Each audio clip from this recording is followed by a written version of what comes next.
Alright, so let's talk about All or Nothing, the Toronto Maple Leafs documentary that released on Amazon October 1st. If you haven't watched it, I guess it's kind of spoilers, but I wouldn't call them spoilers. I call them just dives into the documentary. There's no real spoilers in this.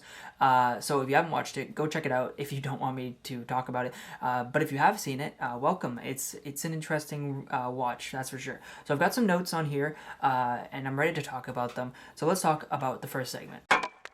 So teammanship is a huge thing in this documentary. A lot about less individuality, more work ethic, and more effort as a team.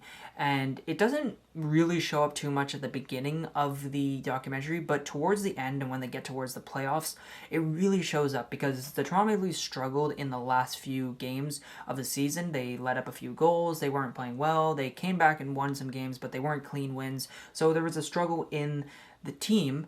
And Sheldon Keefe, who is a great coach after watching this documentary, able to rally his troops, he really pressed in on the teammanship mentality, and obviously that's a common thing for coaches to do.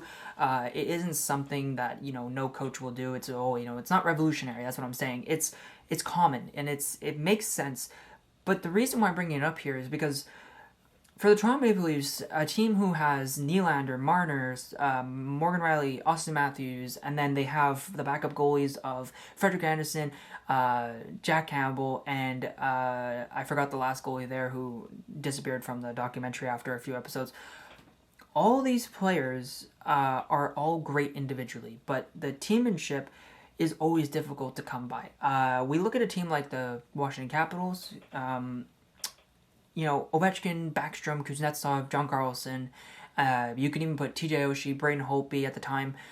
In the 2018 Stanley Cup run, these guys, instead of playing individually, really found this groove where you can notice things that Ovechkin never does, like dump the puck down the ice. I know that sounds stupid, but Ovechkin likes to carry the puck. He's a big physical guy. He can reverse hit you. He can move the ice and do his own thing.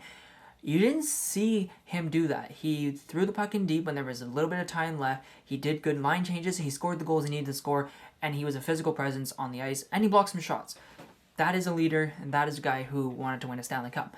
Now, I'm not saying the Toronto Maple Leafs didn't do that. There were players on the ice who did their job. They moved the puck, they dumped the puck deep, and they worked hard. But there were some lack of physicality. Even the guys who you want to be physical, like Wayne Simmons and things like that, were a little bit they disappeared. So the teammanship aspect is an issue that happens around the league, and for the Toronto Maple Leafs, it's still an issue. It's still a problem for them. I think they need to look back at it and just try to find something that, yes, there are good teammates, but are they working good as teammates and they're working well on the ice? And it's a difficult thing to do. So if we look at coaching and we look at GMs, this is something that comes up a lot when a team loses. I don't think Kyle Dubas or Sheldon Keefe is to be blamed at this scenario. The entire season was great success. You have great winning streaks. You bring in goalies after Frederik Andersen goes down. You bring in Jack Campbell, who has proven to be a great number 2. He gets his number 1 start, and he proves to be great.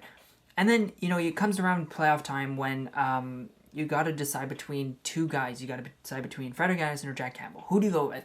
And obviously the obvious choice would be, Jack Campbell, because he's playing most of the games. But, there was a moment in the documentary where, Kyle Dubas went, okay, but I have to respect Frederik Andersen for who he is and what he's done for the franchise, and I want to give him a shot. But at the end of the day, they decided, okay, I'm going to go for Jack Campbell. And that's one of those GM decisions that you don't think are complicated, but they are kind of complicated. So, the whole documentary, you see this pretty good view of, who the coaching is, who Sheldon Keefe is, what he does for the team, what he brings to the team. And I always thought Sheldon Keefe was maybe a little too light on the Toronto Maple Leafs, but after watching this, he's pretty harsh on them. And maybe to a fault, maybe a little too harsh, but that's up to the players to decide whether they like the way Keefe coaches. Apparently they do. I think they just re-upped him on a contract. But he is doing the right things, and he's bringing the right messages. He really is. You'd think by the end of the day, with Kyle Dubas bringing in Joe Thornton, Jason Spezza, and all these other veterans for basically nothing, it would be enough to really win the series, and that would be the end of it. Um, Unfortunately for the Leafs, it wasn't enough, and there's a telling truth behind that because it goes back to leadership. Even if you bring in these veteran presences, sorry, not leadership. Did I say leadership? Is a telling truth that even if you bring in all these veterans, even after all that, teammanship is still an issue. It's still not clear as day. So when I look at coaching, when I look at the GM, I think they did everything they could. They coached well, and they brought out the best in their players as much as they could. They tried to get Austin Matthews and Marner to go. Speaking of Marner, in one of the scenes in the documentary, Kyle Dubas brings in Marner after a little streak of losses and not playing so well, the team in general. He brings in Marner and he wants to talk to him and figure out what's the best step for you. Like, are you okay? What can I do to help? And Marner says, I'm fine. I'm fine. That's those are words you don't really want to say. So let's talk about that. Mitch Marner has been criticized many, many times about how he doesn't care about the team. He's not putting a lot of effort on the ice in the playoffs. He's just, dancing around the ice expecting things to be done. There's been a lot of critique of him. And rightfully so. It makes sense. They talk about this in the documentary. When you make a lot of money, when you're a big superstar or star like Mitch Marner, there's bound to be some criticism. It makes sense. You've got a lot of money on your plate. You've better perform. That's just how it works in the business. So when we look at, Mitch Marner and Austin Matthews and stuff like that, do they care? And do you see a lack of fight in them? Mitch Marner's talked a lot about in this documentary about how he carries a lot of weight on his shoulders, how he cares tremendously about the team, and how he constantly wants the team to succeed, and he feels like he has to be the one to do it. And that, again, comes back to my big theme here, teammanship. Not that it's a bad thing to feel like you have to be the best on the ice. It brings out the best in some players. But I feel like for the Toronto Maple Leafs with so much natural talent, such as Austin Matthews and Mitch Marner and Morgan Rielly, these guys aren't good because of the team. They're good because they're individually talented and they're able to do things individually that make them special. And that is, again, a theme that I'll talk about. Individuality, teammanship. There are two things that work together somewhat well, but at the end of the day, the thing you have to do is, drop the puck and play as a team. That's basically what has to happen. So Mitch Marner carries it all on the shoulders. He thinks he has to do it all himself, and it sucks. You shouldn't have to think that way, and I think that's, sort of a mentality that he needs to work on, and he may need to figure out on his own. He will with time, probably, as he matures as a player. So the final thing I want to talk about is the human aspect. I think what this documentary does in total is shows you what had to happen for this whole league to be apart. They're only playing in Canada.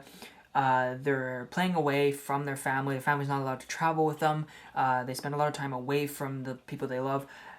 Overall, this is a difficult time of the year for the hockey players. They're making a lot of money. There was a phenomenal segment at the beginning of, I believe, episode 4 with Zach Bogosian. I don't really know how to describe it. He talks about his grandmother, he talks about his family, he talks about what hockey means to him, and he talks about just things that are important to him, essentially. And I don't want to ruin it for anybody who hasn't seen it, because it really is a very impactful scene. You should go check it out. It's just that, that scene alone was enough for me to go, wow, okay. I knew these guys were real. I mean, not real, but I knew these guys were human. But that's just that's a lot for my bad. It's a lot for a player to let out, and it's a lot for the viewer to take in, because we like to critique these people and we say, well, it's a part of their job and stuff like that. And it doesn't mean that we have to be nicer to these players necessarily, but what it just means is that there's a limit to what you can say to a player, because at the end of the day, they're another human being at the end of that tweet or whatever you want to call it. So overall, this is probably one of my favorite hockey documentaries. It's really well done. The people who directed it, the people who worked on it, was they did a fantastic job. I'm talking just purely about the production of it. I'm not even talking about who's in it. It's a great job. It was really well done. And it was just one of those documentaries that even if you're not a Leafs fan, you're a hockey fan, I'd still watch it. I really would. I'd recommend that you go check it out if you haven't done so already. It's really a good watch. It's worth it. So anyways, guys, I'll leave you there. Remember that, don't criticize the Toronto Maple Leafs, even though you got a nice deep dive on their lives, basically, behind the scenes. Because at the end of the day, these people are human flesh. They're just like you. And, if you want them to play well, maybe try being a little nicer. Who am I kidding? It's the internet.